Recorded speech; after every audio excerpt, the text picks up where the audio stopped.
Scott Epstein for this week's 10th Planet Revgear Technique of the Week. And this is Dean Geyer, your favorite Australian.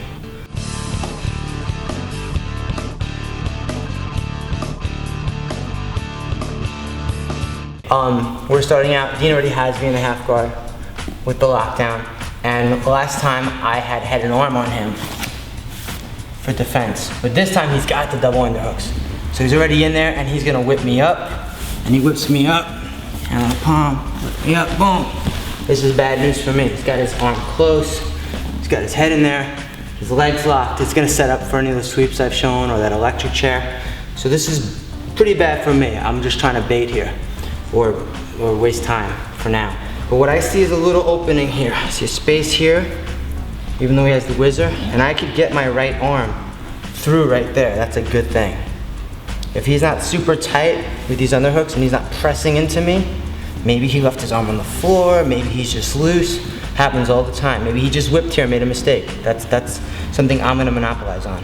So right now, as soon as I feel that he gets that double underhooks, I wanna take my right arm, my whizzer, and fire it through. And when I fire it through, notice what I do with my upper body. I fall on his arm, okay? If you wanna be more powerful, you can kick your left leg out for base.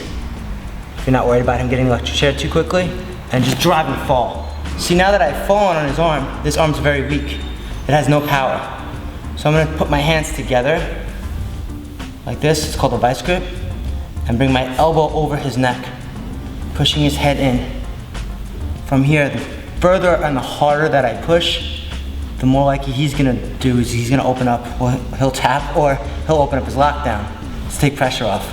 So I'm pushing here, he lets his lockdown go, I now pass, pull my right leg out, sliding my right arm across his neck deeper, and putting my right hand, keep the pressure on his head here, don't take it off, keep pushing his head in, sliding all the way in, so I can grab my bicep. Now that I'm here, I want to slide my chest weight back to his head. If I keep my chest weight up on his shoulder, it's going to take away a lot of pressure. What I want to be doing is with my chest pushing his head to the ground. If I'm up here, I can't do that, and he's not going to choke. So a lot of people have problems with Darces because they stay up here and start to squeeze. It doesn't work. You need to get down here to make it work. From here, now we're on.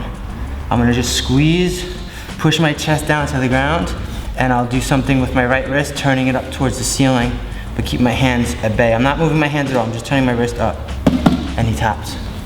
Okay, that's something I call freedom rock, and I'm here, and all I do is, don't really pay attention to my hand, pay attention to my wrist. My wrist comes up through his neck. Pushing down with the chest, wrist up. That was the Revgear Technique of the Week. From me, Scotty Epstein, 10th Planet Jiu Jitsu, West LA. And that was a Darce from his whipped up lockdown.